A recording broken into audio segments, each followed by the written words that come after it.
Welcome to my The Golden English channel, and today we will read the story of the farmer and the snake family. Farmer का मतलब क्या होता है? किसान. Snake मतलब सांप. किसान और सांपों की family. A mother snake had her home in a sugarcane field. एक बार एक माँ सांप का घर था एक गन्नों के खेत में. देखो, शुगर केन का मतलब क्या होता है? गन्ने. फील्ड का मतलब होता है खेत. It was a safe shelter for them as the sugar canes were tall enough to hide them. Hide का मतलब होता है छिपना, टॉल का मतलब होता है लंबा, और इनफ का मतलब क्या होता है? काफ़ी. अब ये जो उनके लिए ये जो घर था ना, जो उन्होंने ऐसे बनाया हुआ था, वो उनके लिए काफ़ी सुरक्षित था, क्योंकि जो वो गन्ने थे ना, वो इतने बड़े थे, शुगर केन्स इतने लंबे थे कि वो उनमें छुप सकते थे. वन डे, एक दिन, the mother snake said to her young ones, now the sugar canes are ready to cut.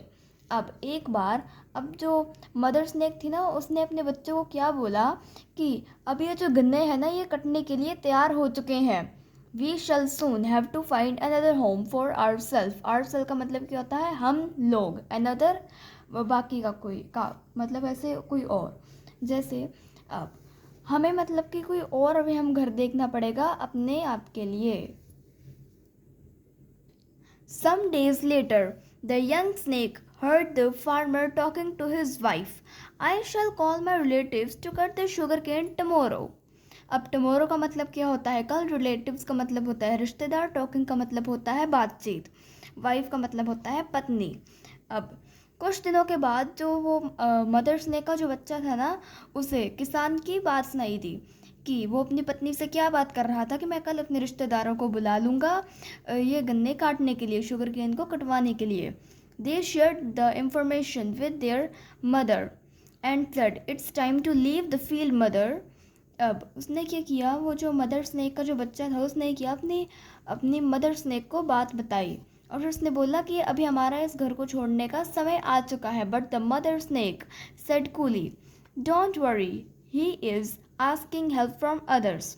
अब जो पर मदर जो स्नेक थी ना, उसने मतलब बिल्कुल शांतिपूर्वक होकर बोला. कूली का मतलब क्या होता है? शांति से. डोंट वरी का मतलब होता है चिंता ना करना. अब जो वो मदर स्नेक थी ना, उसने क्या बोला? बिल्कुल शांति से उसने बोला कि नो नीड टू वरी, मतलब तुम्हें चिंतित होने की कोई ज़रूरत नहीं है. हम उसने दूसरों को अपनी मदद करने के लिए बोला है. Surely he would not be come tomorrow at least, मतलब कि कम से कम वो कल नहीं आएंगे. Till then I will find another shelter, तब तक मैं कोई और घर ढूंढ लूँगी. द नेक्स्ट डे, अगले दिन, when no relative turned up, the farmer said to wife, I don't think my neighbours will also help. Neighbour का मतलब क्या होता है? पड़ोसी. थिंक का मतलब होता है सोचना. अब जब वो फार्मर था ना, जब अगले दिन कोई भी रिश्तेदार नहीं आया, तो जो किसान था उसने अपनी पत्नी से क्या बोला कि मुझे नहीं लगता कि जो हमारे पड़ोसी है वो भी हेल्प करेंगे. So it's better to do it myself tomorrow. अब ये बात ठीक रहेगी, कल मैं इसे अपने आप से करूँगा. तो माई सेल्फ का मतलब क्या होता है? अपने आप से. टमोरो का मतलब क्या होता है? कल. The mother snake heard the conversation. अब जो मदर स्नेक थे उसने सारी बातचीत सुन ली. कन्वर्सेशन का मतलब क्या होता है? बातचीत. She instantly went to her children and told them get ready. अब जो वो मदर स्नेक थी उसने सारी बात सुनी, और फिर वो फटाफट जल्द ही वो अपने बच्चे के पास पहुंची, और उसने क्या बोला?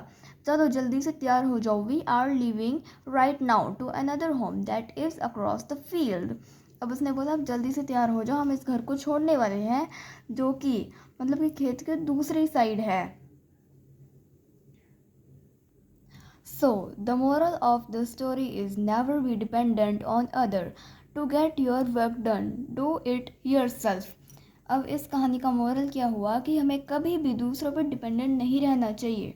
हमें काम को खुद से करना चाहिए. सो अब देखो, ये है मदर स्नेक, और अब ये है उसका बच्चा, जिससे कि वो बात कर रही है कि हमें इसको छोड़ के जाना ही पड़ेगा.